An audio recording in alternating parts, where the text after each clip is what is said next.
आज मैं राजगृह की ओर प्रस्थान करूं। इतने शीघ्र? मैंने मगध नरेश बिंबिसार को ये वचन दिया था कि दिव्य ज्ञान प्राप्त होते ही मैं उन्हें ये संदेश सुनाने आऊंगा।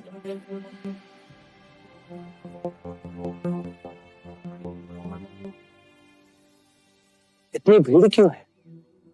यश के भिक्षु होने के बाद अब उसके मित्रों ने भी प्रण लिया है कि वे भी भिक्षु बनेंगे। विशाल नदी की एक अकेली धार बन मैं बह चला था। अब कितनी अनेक धाराएं इस प्रवाह में जुड़ती जा रही हैं। यदि ये स्वेच्छा से भिक्षु बनना चाहते हैं तो आप मेरे प्रथम शिष्य इन्हें ज्ञान दें। पर आचरण सहित आप हमें बताइए।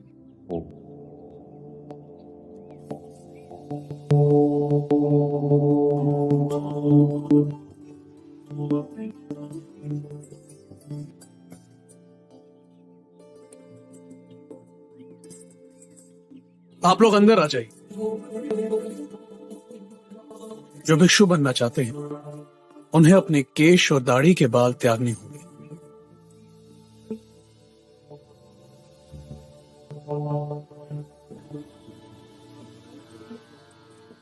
आप गेरुआ वस्त्र धारण करेंगे। आप अपना वस्त्र ऐसे लपेटें कि आपका दाहिना कंधा खुला रहे।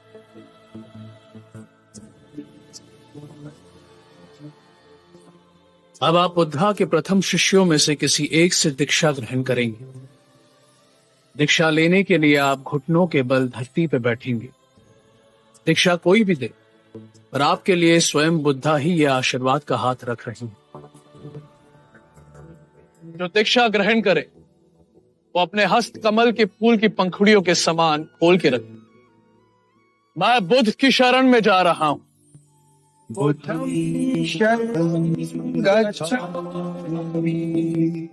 जो धर्म का स्वरूप है मैं उसकी शरण में जा रहा हूं।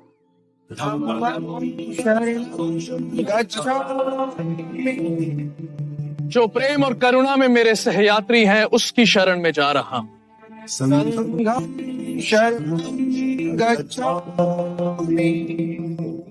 ये तीनों शरण दोहराने पर आप सब भिक्षुक हो जाएंगे।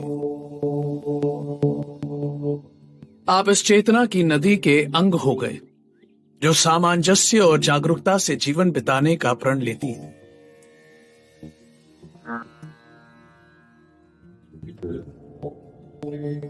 मेरी अनुपस्थिति में आप सबको पूर्ण अधिकार है। आप संघ में और भिक्षुओं को दीक्षा दें। जो भी भिक्षु बनना चाहते हैं और यहाँ आने में असमर्थ है वो अपने गांव में, अपने घर में, अपने परिवार में और अपने मित्रों के समक्ष भिक्षुक बन सकते हैं। उच्चतम नैतिक चरित्र का उदाहरण बनना है और अनुशासन किसी और को दिखाने के लिए नहीं, स्वयं अपने लिए है।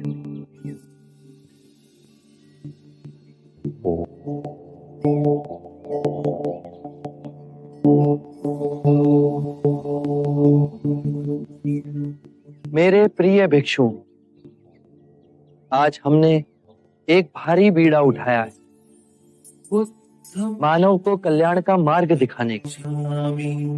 आज हम सब विदा लेते हैं। हम सब अलग अलग दिशाओं में जाएं। एक दिशा में दो ना जाएं।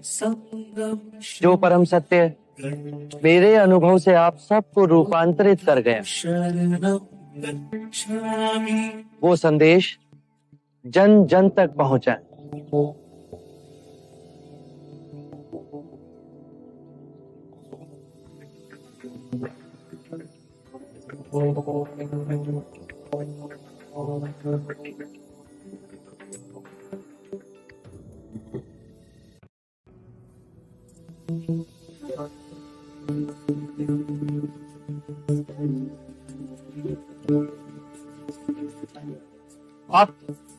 आप इस ओर से आ रहे हैं मुनिवर? इस ओर से आपने इसी लड़की को भागते देखा? नहीं तो क्यों? डायन है। कल रात उसने मदिरा पिला हम तीनों को बेसुध कर दिया। सुबह जब आंख खुली तो देखा हमारा सारा धन लूट के ले गई बिना कारण। मुनिवर, हम उसे आनंद प्रमोद के लिए वाराणसी ले जा रहे थे। उसने आप सबका बोझ कम कर दिया, पर आप अब तक उसका बोझ उठाए घूम रहे हैं। आप हमारा उपहास कर रहे हैं। उस लड़की से कहीं अधिक चिंतित हम अपने मूल्यवान आभूषणों के लिए हैं। जो लुट के वो मिलेगा तो नहीं। अरे इतना धन था कि आपने कभी देखा भी नहीं होगा। सच तो यह है कि उस नारे के पीछे हम मतवाले हो गए। उसके सौंदर्य ने हमें लूट लिया, अन्यथा ऐसा कदापि ना होता। वो तो आप सबको अब भी लूट रही है। धन उसने तुम्हारे बीते काल में चुराया, पर वो तुम्हारा वर्तमान भी लूट रही है। एक बात बताइए, क्या वो लड़की उस समय तुम्हारे लिए इतनी व्यथित है जितने कि तुम इस समय उसके लिए व्यथित हो? भला वो क्यों व्यथित होगी? तो फिर आप क्यों व्यथित हो रहे हो? जो लुटा वो भूतकाल में लुटा। उसे पकड़कर जो दंड दोगे वो भविष्य काल में होगा। तुम्हारा वर्तमान अभी इसी क्षण तुम्हारे साथ है। भूतकाल का बोझा उठा उस भविष्य को बदलने का प्रयत्न कर रहे हो जो अनिश्चित है, और खो रहे हो अपना वर्तमान। बात तो ये सच है, यदि हम इसी क्षण में जिए तो तुम स्वयं को खोज सकोगे, ये समझ सकोगे कि जो तुम्हें दुख दे रहा है वो क्या है। क्या आप अपने आप को जान पाए? और अपने आप को जानने से क्या होगा? अपनी ये बांसुरी दो मित्र। सन्यासी बांसुरी बजाएगा।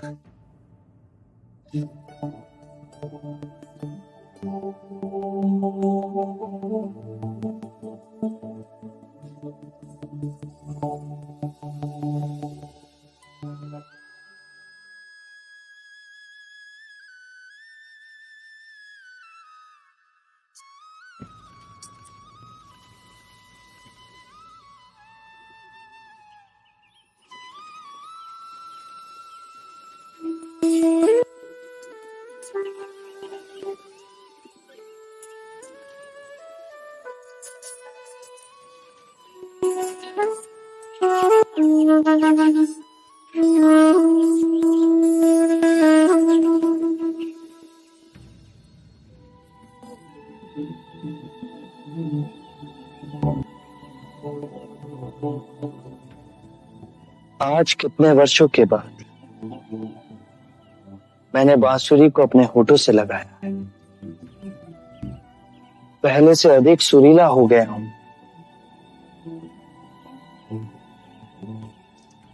मैंने जान लिया है स्वयं को।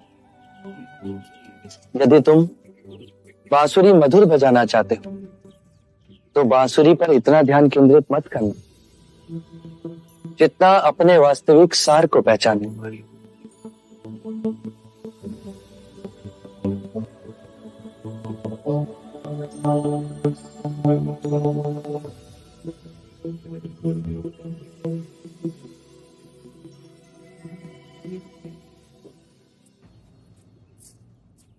क्या आप मुझे अपनी तरह बांसुरी बजाना सिखाएंगे? मैं स्वयं को खोजूंगा। क्या आप मुझे अपना शिष्य स्वीकार करेंगे? पर मैं तुम्हारा अहंकार लूट लूं।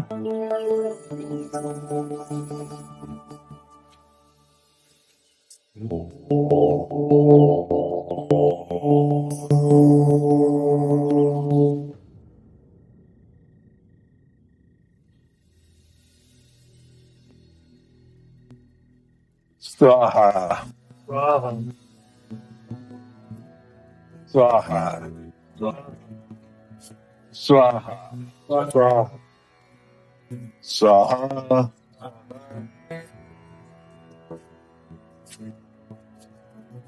स्वाहा स्वाहा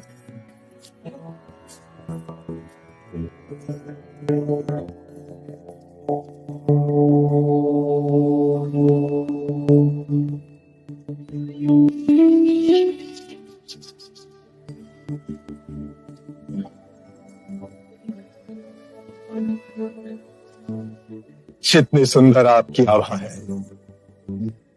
नाम भी उतना ही सुंदर होगा। मेरा नाम सिद्धार्थ गौतम है। ओह, वही जो कहते हैं कि ईश्वर नहीं है। मैं ये नहीं कहता कि ईश्वर नहीं, ये भी नहीं कहता कि ईश्वर है। इस विषय पर कल प्रातः बात करेंगे। अभी रात्रि हो गई है। आज आप हमारे आश्रम में ही विश्राम करें। आइए। ये आश्रम किसका है? यह आश्रम मेरा और मेरे शिष्यों का है। मैं उरुवेला कश्यप हूं। मैंने आपके बारे में सुना है। आप वही उरुवेला कश्यप हैं जो वर्षा ऋतु में मुनियों को छत्र छाया देते हैं। आज रात्रि आप मेरी कुटिया में ही विश्राम कीजिए।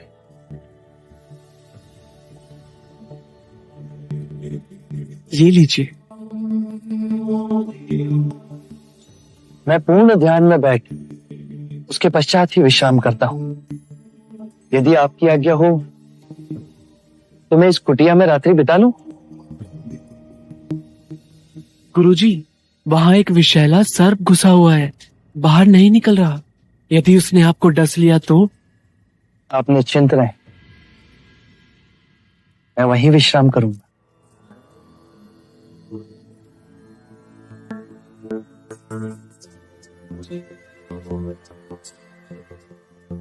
गुरुजी, रोक लीजिए उन्हें। अब वे नहीं रुकेंगे। उन्होंने दृढ़ निश्चय जो कर लिया है।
मित्र, आप कृपा कर वन की ओर जाएं।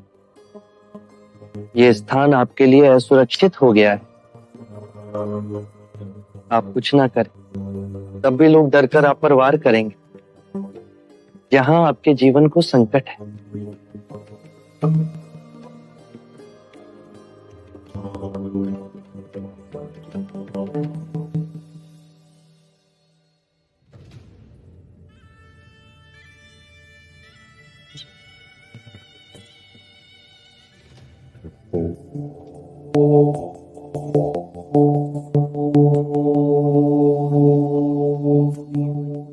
अरे, आप यहाँ हैं? आज जब हम अपने शिष्यों से वार्ता कर रहे थे तो आपको वहां नहीं पाया। मैं वहां उपस्थित नहीं रहना चाहता था। क्यों?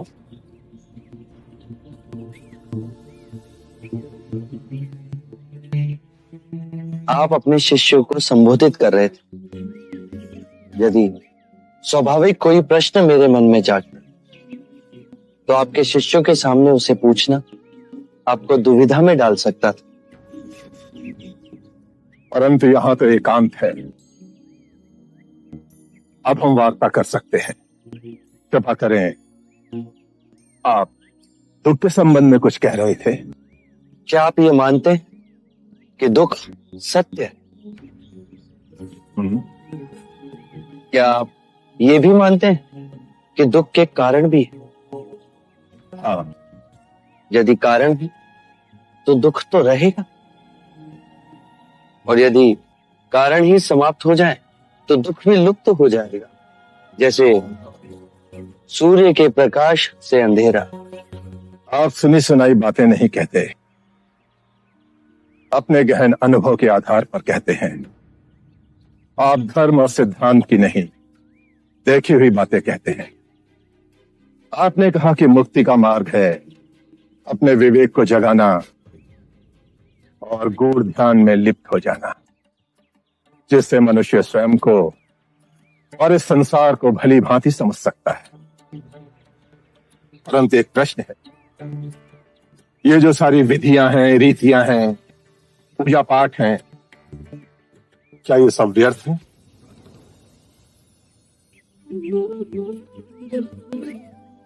यदि कोई व्यक्ति इस नदी के दूसरे किनारे पर जाना चाहे तो वो क्या करे? यदि जल गहरा नहीं है तो वो चलकर जा सकता है, और यदि जल गहरा है तो वो नाव की सहायता से जा सकता है या स्वयं तैरकर जा सकता है। यदि वो चलना ना चाहे और ना ही तैरने को तैयार हो और ना ही नाव ले जाने को तैयार हो, और वो कहे कि मैं प्रार्थना करता हूं इस नदी का दूसरा किनारा स्वयं चलकर मेरे पास आ जाए, तब तो ऐसे व्यक्ति को मूर्ख कहेंगे, महामूर्ख। इसी प्रकार यदि व्यक्ति अज्ञान और भ्रांति को अपने विवेक से मिटाएगा नहीं तो परम आनंद और मुक्ति के दूसरे छोर पे कैसे पहुंच पाएगा? चाहे वो पूजा करे या अनुष्ठान या व्रत करे या किसी नीति पर चले, वो इस किनारे ही रहेगा। हमने सारे शास्त्रों को पढ़ा, उन पर व्याख्या की, परंतु जीवन के इतने जटिल सत्य को इतनी सरलता से किसी ने नहीं समझाया, किसी ने नहीं समझाया। आप इस भटकती मानवता को परम ज्ञान का मार्ग दिखाएंगे। आप करुणा के सागर हो। हे बुद्ध, आप हमें अपना अनुयायी स्वीकार करें। बुद्धं शरणं गच्छामि, शरणं गच्छामि।